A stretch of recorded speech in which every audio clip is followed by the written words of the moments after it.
If you have spent years trying to eat less, cut more, or even earn your food, I want to set you free today because food was never meant to be a punishment. It is provision, a gift from God to fuel your purpose. And if you're feeling tired or stuck, or like your body just isn't responding the way that it used to, it might be that you are under fueled for the assignment on your life. Let's talk about how to fuel your body and your spirit so that you can show up strong for what God has called you to do. Hey, friends, welcome back to Temple Training. And if you're new here, hey, I am Coach Drea, and I help Christian women over 45 strengthen their bodies, renew their minds, and rebuild their faith so they can live fully in their God given purpose. And this month, our series is all about strengthening you inside and out. And today we're talking about something that's often misunderstood, maybe even misused, and even weaponized in the wellness world. It is food.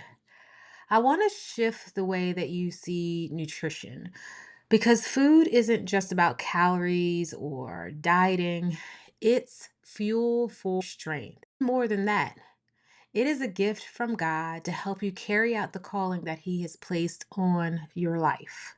So many women over 45 show up to my gym and they are exhausted. They're frustrated. They're stuck. Not because they're doing something wrong in the gym, but because they're underfueled outside of the gym. We've been taught to fear food. We've been told to maybe eat less, restrict more, or even earn our meals by endless minutes of cardio. But none of that aligns with God's design. So let's talk about it. Food is really provision, not punishment. It's how God helps you to fuel your body, to move, to think, and to serve. It's how He sustains your strength so you can step boldly into your purpose. When we reframe our thinking around food, we can actually approach it with love and love for our temples. This isn't about shrinking your body, it's about expanding your capacity to do what you've been called to do. 1 Corinthians chapter 10 verse 31 tells us, so whatever you eat or drink or whatever you do it all for the glory of God. So let's get practical. If you want your body to be strong and resilient, especially in this season of life, these three nutrition habits are non-negotiable. Walk with me through them. The first one's going to be protein. Consider protein the builder. Protein rebuilds muscle after your workouts. It supports your metabolism and helps balance hormones. Aim to include protein with every meal. And if I had to put a number around it, I might say 20 to 30 grams at every meal and snack. This is a non negotiable. Another non negotiable is going to be carbohydrates. I know that sounds like a bad word, but think of carbohydrate as the fuel. Carbs are your body's primary energy source. And if you want to have energy throughout the day, you're going to want to have carbs on board. They will power your workout, they'll fuel your brain and support recovery. So, if you are able, don't fear them, but learn how to use them properly.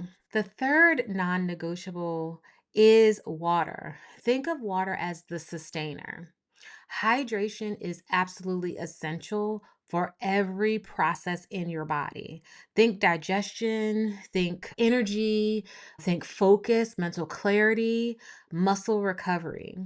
A dehydrated body is actually a sluggish body, and not just in physical movement, in your thought processes also.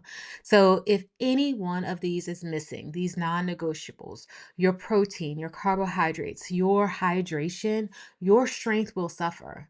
But when they're all present, your body is fully equipped to thrive. But let's go a little bit deeper because food isn't the only fuel you need.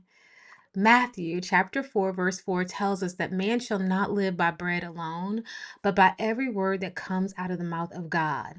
So, just like protein builds your muscles, God's word builds your faith. And just like hydration keeps your body flowing, prayer keeps your spirit aligned. And just like food fuels your energy, worship fuels your purpose. True strength is built when you nourish both your body and your spirit. One without the other leaves you running on empty. There is going to be a hole, there's going to be an inefficiency somewhere. This is what I mean when I say strength from the inside out. Your temple needs physical fuel, of course, and your heart needs spiritual fuel. So let's reframe this. When we stop eating to get smaller and start eating to get stronger, everything changes. You can stop counting calories, but let's start counting our impact in the community. Maybe you're going to stop restricting yourself and start learning how to add to your day. Learn how to start receiving. Maybe you'll stop dieting and start disciplining your body, teaching it how to support your calling. Every bite counts as an act of worship. Every meal becomes a moment of stewardship. And that's where real transformation happens. So here is my challenge for you this week. Before your next meal, pause. Thank God for the fuel that He has provided. Make that a non negotiable.